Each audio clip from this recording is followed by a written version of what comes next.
Hey everyone, Michelle here, and this is a very special episode of Empowered by AI.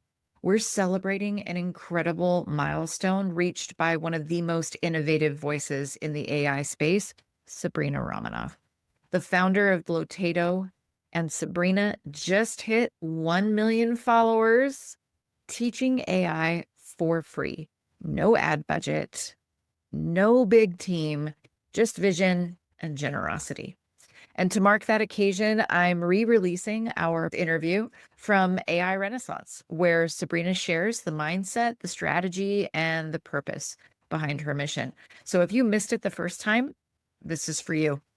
And if you caught it before, it is absolutely worth hearing again because we're going to be supporting her as she shoots for 10 million followers next. All right, tune in.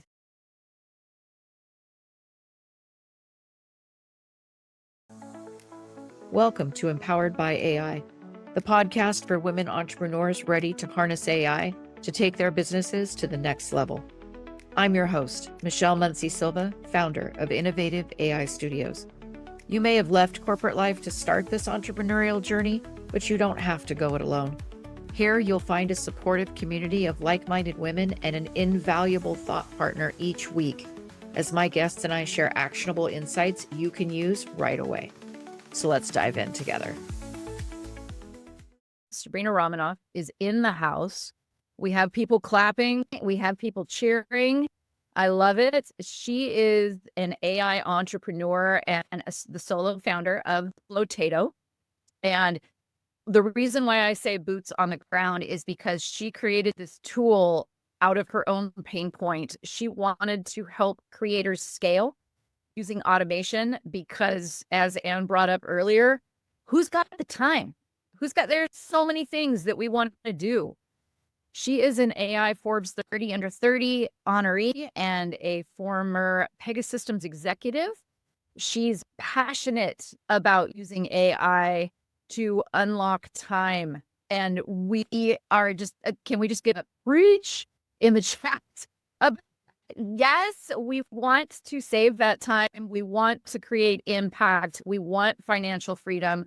We need to monetize our work, our efforts, because the more money we have, we've proven people, women spend money differently than men do. And we need to bring that to the table. We really do.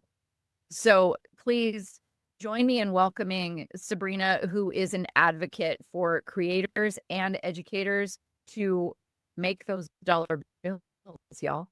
So here we go. We are going to welcome Sabrina to the table. Welcome, Sabrina. Awesome. Thanks so much for having me. Excited to be here.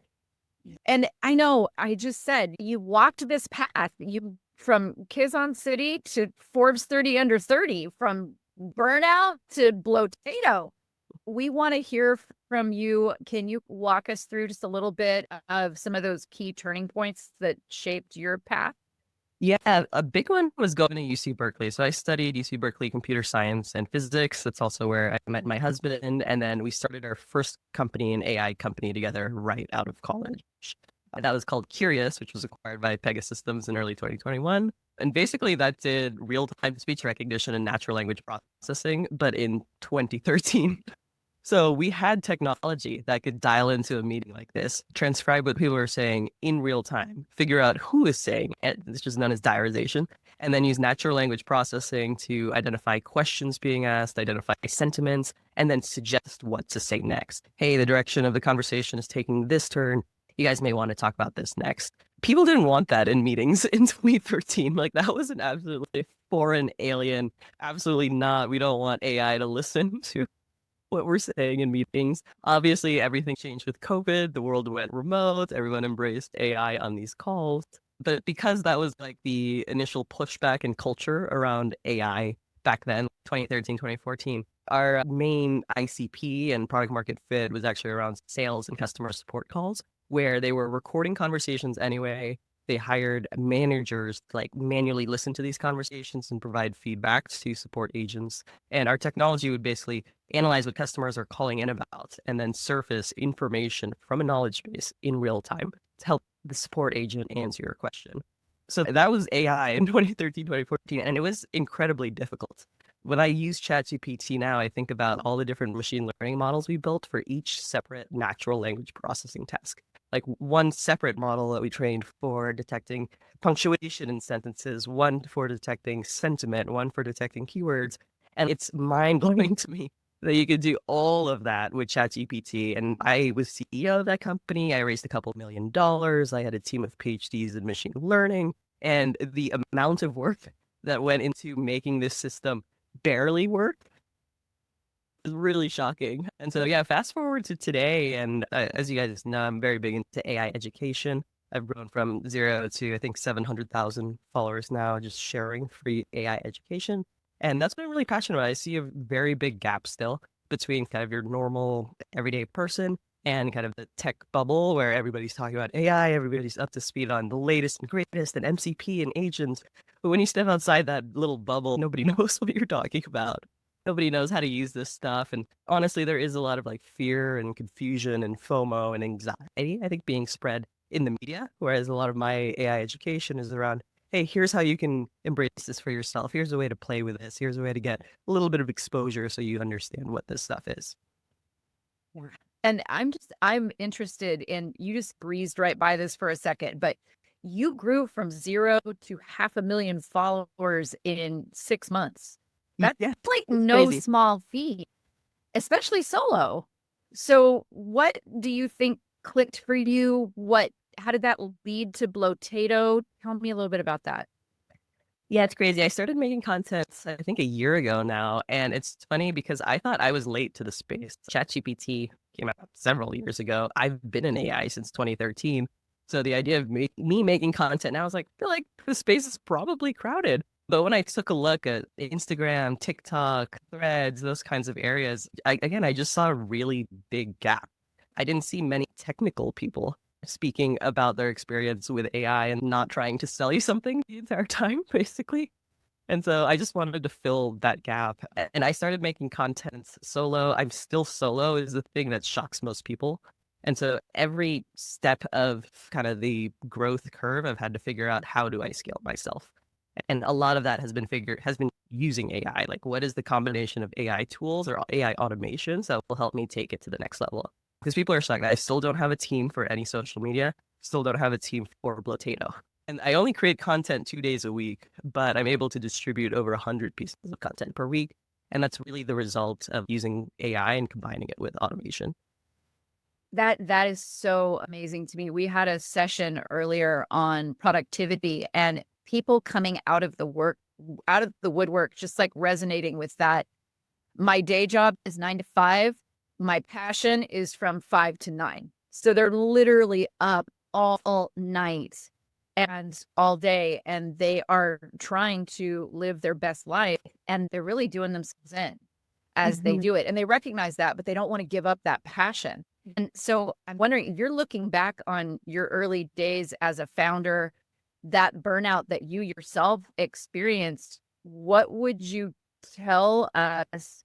You lived it, or you saw that. What would you tell your younger self, I guess I want to say, back then?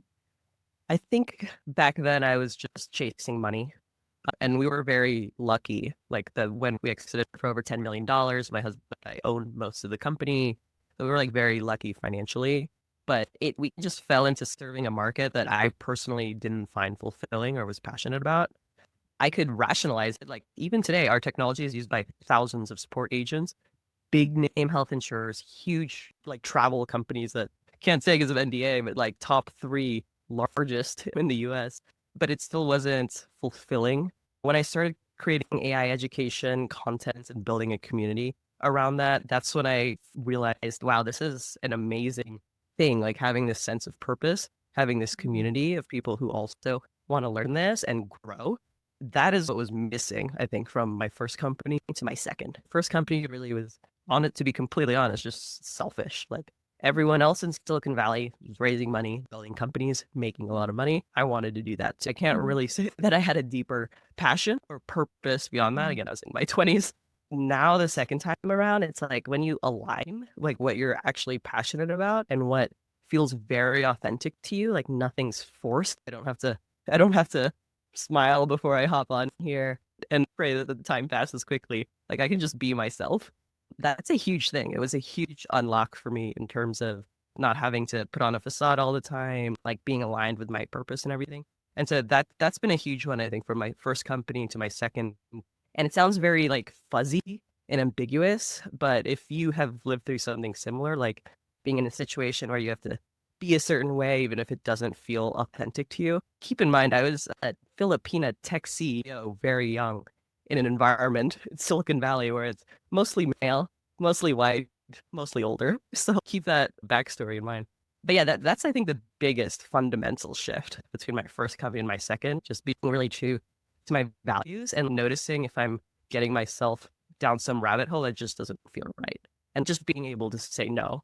In my first company, I didn't feel I could say no. I felt I had to say yes to every opportunity that came my way because I was nobody. I didn't come from a rich family or anything. If somebody wants to meet, I'm going to say yes. They could have money. They could be an investor, right? Second time around, I'm like, no, I want to choose to surround myself with people who are actually aligned with my values. And that means sometimes saying no to a bunch of opportunities. Yeah. That is one of the things that I think a lot of us take old habits from corporate, from industry, and we show up in these entrepreneurial spaces, not even necessarily realizing, oh my God, I brought that with me. And that ownership that we all need to learn how to say no occasionally. And Flory, this connects to the presentation we just had. It's like the work that we need to do sometimes to recognize if we're really going to be aligned and we're really going to be living our passion, no needs to become a part of our vocabulary. So 100%, 100%. And Anne, welcome. Do you want to dive into this conversation? Yes, I do. I wanted to just share like how I resonate with that. I felt like I'm still unlearning.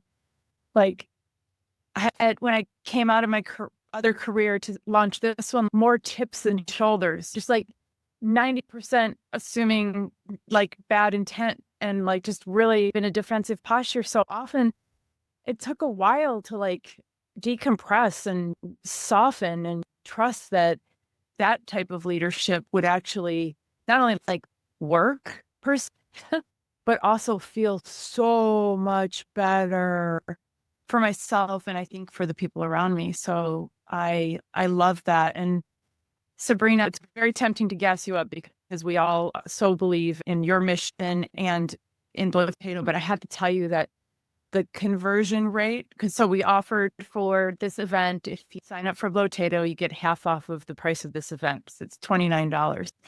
I think by the time the people in the chat sign up for Blotato, which I'm sure they will, I think that the conversion rate will be like 50%. Oh, that's awesome. Wow. It's so cool. And in some contexts, you're happy with 2%. Some you want 30%, but 50% is really good. So someone asked about the learning curve, and I said, we're all always talking about it anyway. So you could just come hang around with us or go to office hours on Wednesday. So I wanted to ask you a little bit about Blotato itself. So here's what I understand from your story and from what you just shared is you are out here, your goal is to educate millions of people on AI for free. And so you start putting out content and you're like, this doesn't seem very efficient. And you not wanting to burn yourself out again. What was your first aha moment with building Blotato? Did you even know you were building it when you started, or did it just happen little by little? People think that I started creating content because I knew I'd launch another company, and it's completely the opposite. I was very burnt out from the first company and could not imagine doing. I know how much work is involved to actually build something special. It's like it takes over everything. But what happened is I made some YouTube tutorials showing you how to use AI automations to repurpose your own content. So I made YouTube tutorials taking, for example, one of my newsletters or one of my YouTube videos, and then running it through Zapier or Make.com to spit out like a Twitter post and a LinkedIn post. And those YouTube tutorials got really positive feedback, but people kept saying, oh, I don't want to fiddle around in like automations and stuff. It's like really confusing to me. Is there just a simpler way to do it, like an app or something? And that was my light bulb moment. That I was like, oh, like not everyone is like me. Like I like fiddling around with workflow automations. It's like fun to create your own thing. But the downside of them is they can be a bit more fragile, less robust. You have to maintain them. Like there's no other support team like continuously trying to improve the automation. And that was a light bulb moment for me. Like I could also help a lot of other creators spread their mission, their education to others out there. And I was like, oh, okay. So why don't I do that? All right. So that was the inception of Blotato in like early September. And I filmed myself building the first version. I used AI completely, cursor AI at the time. This was late August, early September. So the very first MVP was built with AI. Then I launched it to my community. And it's just been a crazy ride since then, since the public launch in late October. That's 30 seconds ago. I know that's a really long time in AI years, but it is so recent. And Kate, tell us like insider scoop tea. How's it going? Are you It's happy going with really growth? well. Yeah, I have thousands of users, and like the question is like, how do I scale myself? There are big companies that have expressed interest and asked me, "What's your end goal?" Which, if you've been through the M&A process, that's code for where do you want to end up with all this? And the truth is, I don't really know myself. I think part of this challenge is like, how far can I go solo? Because, like I said, it's fun for me to use AI kind of it's a forcing function. If I have to do it all myself, I have to figure out how to scale myself. And so that's been an interesting challenge. Like, how do I scale customer support? Okay, I have an AI agent for that. How do I scale customer acquisition? Okay, I'm trying lots of different marketing channels. How do I scale improving the product? So I'm trying all these different AI coding assistants to see what makes the most sense for me. But yeah, it's been a crazy ride. It's going really well, and just excited to see where else it would go. Tell us, have there been any big surprises along the way? Oh, I don't know. I feel like everything was a surprise. I didn't. I love that. In a way, it would have been easier if it was just, oh, it flopped. Okay, it'll just be like a side project, and I'll just continue with my AI education content. It's just been really challenging, I think, balancing both of those. Because on one hand, I want to keep my AI education content completely free, but at the same time, like, how do I also focus on building Blotato? So managing time has been a really huge challenge. So we're desperate for a demo, but before we go into that, can you tell us about what you like to do for fun? How do you refresh and renew and avoid burning out again? So for me personally, there's only a few things that truly recharge me, and that's something I've come to terms with over the years. Number one is spending a lot of time outdoors. So this season, hiking, mountain biking, previously skiing. The second one is actually reading. So I'm a little bit sick right now. You can probably tell from my voice. So I was just reading all day. I'm reading Throne of Glass, if you know about that. And so it's a super popular series from Sarah J. Maas. But yeah, it's very popular. But yeah, those are the two things that honestly truly recharge me. I talk about this a lot because if I try to do things that don't truly recharge me, then it comes back to bite me. And so it is really important for me to take that time every week and just do one of these two things. And dog momming? Yeah, I don't know if that recharges me. One is still a puppy, so they're still pretty psychotic together, but I do love them, yeah. They're so cute though. Oh, All right. Will you show us around Blotato? let me share. Awesome. You have screen share. Okay, let me share. So this is just the website, create viral posts, faceless videos. You can see my story here and different stats and stuff. So the main use case I first built it for was simply to repurpose my own content, like my YouTube tutorials, into social media posts. So when you log into the platform, you'll see something like this. And what you can do is take, let's say, a article or a YouTube video that you've done. You can add it as a source here, article. And then Blotato will automatically grab the data from that source you've added. And it also supports like TikTok videos, podcasts, PDFs, things like that. And then you just choose the platforms you want to post on. Let's say it's like LinkedIn, Twitter, Facebook, Threads, maybe a TikTok video script as well. And now Blotato will take the content from your article or YouTube video or TikTok video and then generate social media posts based on that original content. So for me, like my very original workflow, and I still do this every week, is I take my YouTube tutorial I usually film on Saturdays, and then I repurpose it into social media posts for LinkedIn, Twitter, Facebook, Threads, a TikTok video script, etc. So that is just a 10-second overview of like how to create 5 posts in Blotato, really without any fiddling around with workflow automations, because it is a little bit tedious, for example, to get a transcript from a YouTube video. But Blotato makes it super easy. You can just drop like a YouTube URL here, and it'll pull the entire transcript and generate this content. There is a whole other side in terms of scheduling and faceless video creation. So, for example, this is my content calendar scheduled out for the rest of this week. But I only make content on the weekends. So it's like scheduled out for the week. And then for faceless video creation, there's a lot of different templates you could choose from, but I just wanted to show an example of a channel that uses Blotato very heavily. So you could see like a lot of viral videos here, 2.8. This was like last week, 1.2 million, 600,000, 600,000, 300,000. It's a totally different, it's not so much personal branding. This is more like faceless content creation, but I built Blotato to be that all-in-one platform so that I don't need to pay for like many different tools in order to create stuff like this. And even for the video creation and image creation, for example, it has lots of different models that you can use. So for example, for images, instead of having to like subscribe to each of these individually, you can get Flux, ID models. It has Kling, Luma, Runway, Minimax, Onion, and Google VO2. So just from the standpoint of like accessibility, I tried to put as much as I could into Blotato so that you can choose the AI model that makes sense to your needs. Even in the writing screen, you can choose which version of ChatGPT you'd like to use, or Claude. When you add a source, you can also use Perplexity to do research for you. So I love to use this one to find trending news. And so it's in a way, it's also a model router where you have access to all of these different AI models without requiring you to subscribe or sign up to all of those different models. What can you show us the inspiration area?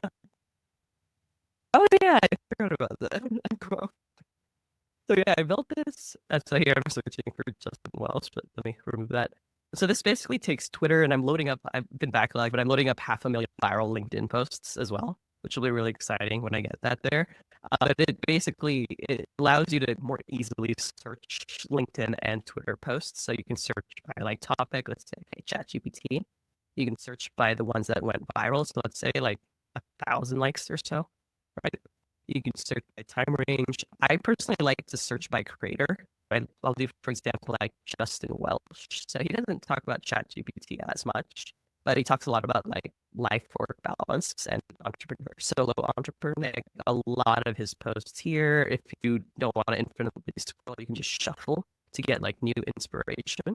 And if you want to remix one of his posts, you can either view the original post just by clicking here, or remix it into your own post by clicking this. Right? And then if you do, let's say Twitter, it'll give you like a different variation of Justin Welch's post. You know, it reminds me of our mantra, Michelle, about what if it could be easy, right? Like lots of us are Gen X, and we wear it like a badge of honor that everything we do has to be hard or it doesn't count.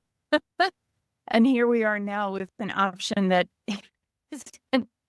it can just be easy. You can you can take cues from already existing content that's out there, right? Use the data to help you tell your own story and to have it actually in front of the people who need to learn from you, to be able to mentor at scale with such relative ease compared with how difficult it was when we were trying to do it all by yourself, like just by brute force, or even with automations that, to your point, Sabrina, are so fragile. Yeah, and it's a good point, because one of the probably underrated features of Blotato is the guides I built around it. Because I've noticed that a lot of people pay for courses, but still get flustered in terms of they're not sure if they're doing the right thing. Yeah. I hear that often. Oh, I took these courses, I listen to these people, but I still don't know if I'm doing it right. Number one, there's so many right ways to do it. Like, you have to find that path for you. And I know it's challenging in the beginning. Secondly, I've also taken some courses and like they all essentially say the same thing, which is to look at the top performing creators in your niche. And at least in the beginning, not no one's saying forever you have to copy what they do. But in the beginning, as you're like getting your feet wet with content creation, just try to emulate what the top people in your niche are already doing successfully. That's pretty much the takeaway from every single course I've ever read or seen. So that's why I built Potato around that concept. So, for example, there are prompts where you can just put a template of an existing viral post. So here, I think it's literally called template from existing post. So you can insert like one of Justin Welch's posts or whoever it is in your top industry, and it'll create a post similarly structured, but you populate the ideas. I think that's the difference. Like the point isn't to just like copy exactly what the top creators are saying. It's to take their copywriting, like the structure, like the really strong hooks that grab your attention, the CTA that drives you to action, like learning from those things that they've already figured out, but populating it with your unique ideas. So I really have built Blotato around that concept. And like I have best practices playbooks for the major platforms, LinkedIn, TikTok, and Reels, as well as YouTube. And I think this does help a lot of folks just get clarity on are they even doing the right thing. So for example, if you're less than 20,000 followers on LinkedIn, like what should you be doing? Like how frequently should you be posting? Or on TikTok, I see a lot of people mess this up. If you have a brand new account, like how do you ensure that brand new account takes off successfully? There's actually a lot of reasons why a brand new account could be shadow banned by TikTok. But if you just follow this very simple one-page guide, you'll hit the ground running. You should have at least 1,000 views per video after a week. And yeah, I try to put all this together to just make content creation just less overwhelming, because that is the word I kept hearing from content creators who asked me about how do I scale? Like I'm overwhelmed. How do you do it? And how are you doing it solo? Like I hear that all the time from other big content creators. Like you don't have a team? You don't have like VAs? You don't have people writing your stuff for you? You don't have a YouTube video editor? Like it's like mind blowing. Yeah, no one would ever believe that you don't have a whole massive team just for your social media, let alone building Blotato. So nicely done. You make it look very easy. One of the things I like to do with it is put my own stuff in there and not have it remix it, but have it remix it for the other, for the other formats, but not that first post. So like when it goes to LinkedIn first, it'll be exactly what I wrote. And then the other platforms that aren't quite as like active for me, but where I want to have a digital footprint, then it takes it over there, which is just so awesome because typically before Blotato, I just am like so sick of that piece of content. By the time it's done, I don't want to have anything to do. And then I'm supposed to do 75 different things with it. I'm already allergic to it. So that helps a lot. Okay, so we have some questions. One is about how the credits work. How do credits work, Sabrina? Oh, yeah. So credits are only used when you generate AI images or videos. So there's no credit system, for example, to generate like text-based posts or pull in sources or things like that. And you will see the credit cost when you open up the video editor. So I'll bring it back again and share my screen. But yeah, everything is pretty transparent. So you'll always know if you're about to use credits. Let me click on one of these. Let's say I wanted to regenerate this video. You can see the number of credits here that it costs, 210 credits. The cheapest model for video is actually this one, LTX 7 credits. So it's just a little hard to back. Actually, as soon as credits, you'll know beforehand. It'll be like right next to the button. But it's only images and videos at this point. Like even the 11 Labs AI voiceover, I haven't even hooked it up to the credit system. I'm just not going to. It's just going to be included in your plan. And when you make the initial draft video, for example, if you type in your script here and make that first draft, it actually technically doesn't consume any credits either, which I'll probably leave as well. So it's really if you're regenerating lots of images, but by far the most expensive thing is the videos. So if you're generating high quality animated videos, I mean, it's expensive regardless if you use Blotato or you use Kling directly. That's just kind of the state of video generation right now. Yeah, because all of you creatives in the room won't relate to this, but for lots and lots of us, we don't even know the artsy words. So when I go into Mid-Journey. I don't know. Sun. I don't even see. Can't even think of an art word. So Sabrina provided us with the guide so that we can make pretty pictures too. Yeah, it's something I struggle with. I'm not a visual person at all, so I have a lot of trouble describing what I want. So I built this free tool. It's called you can go to tools.sabrina.dev and then it's the generator. But it just basically analyzes like a bunch of best practices and like the keywords that you might use.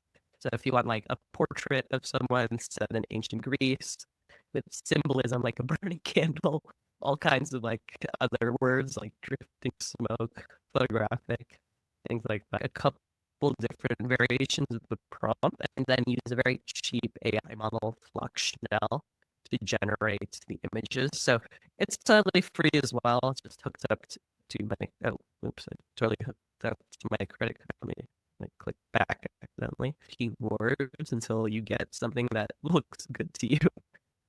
Okay. Oh yeah, I was gonna say, yeah, office hours is definitely one of my favorite times during the week, and I wish I could get more people there. It's been weird, like the number of people at office hours has been constant, even though the user base has been growing, and so I'd love to be able to get more people there, but I really do try to answer whatever questions that come up, even if they're not directly related to Blotato. So people do ask me about like different business ideas, AI coding apps, like any feedback I have. People ask about agents and things like that. And I just try to be helpful again. So I have a lot of new features for Blotato. So this week I'm working on a faceless video API because I have literally seen so many YouTube tutorials where people build these like ridiculous looking make.com end-to-end automations to make a video because they have to call the image generator separately, the video generator separately, the music or AI voiceover separately, and then they have to stitch all the clips together and then burn captions on. And I'm like, it's like 100-step monstrosity that a normal person, like let alone me, I don't even want to touch that. And yeah, but something I'm launching this week is like one API call. You just put in your script, you choose your style, and then you choose a viral template, or you can just start from scratch, and then it just generates everything for you. You can post to social media.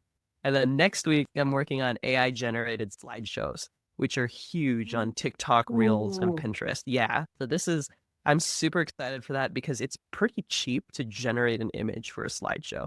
There are AI models fine-tuned for realistic-looking photos, and they're cheap. It's not like a video. A video is fairly expensive, relatively much more expensive than an image to create. And these are going viral, like TikTok and Reels and Pinterest are all pushing photo slideshows. So for businesses, especially, they're terrific. And then this third feature, after all, that is white labeling. Like the direction I have for Blotato is to build out these core social media features and then allow businesses to white label and resell it with whatever margin, similar to the Go High Level model. So that's where I'm going with all of it. Wow. Boy, it's going to be like, we're going to be fighting each other over who's going to be the resident, who's white labeling first and starting a new business based on that. What I was going to mention is about the office hours. Everyone who goes to it is so nice. I just think everybody who goes there they're willing to pour into each other, which is sweet. I don't know what it feels like, Sabrina, to be a person who has the women on this call are like badass and we all look up to you so much. And when I realized how young you are, I was like, it's not possible. She has so much talent. So thanks for being an inspiration to us because truth be told, there aren't when you get to a certain point in life and a certain level, for lack of a better word, we run out of mentors. We run out of people to look up to. And a lot of the leaders that we have around us aren't people who we would want to look up to. And so it's really special to have somebody like you in our midst. So thank you for being so generous. I think this community is really special, honestly. That's why I'm here. It's an amazing group of women, and I'm just really excited to be part of it. Thank you for tuning in to Empowered by AI. If today's episode sparked ideas, don't wait. Follow the link in the show notes to visit innovativeaistudio.com and download your free resource created to help you put today's insights into practice. Be sure to subscribe so you don't miss out on future episodes packed with more tips, tools, and inspiring stories. Until next time, stay empowered and keep innovating.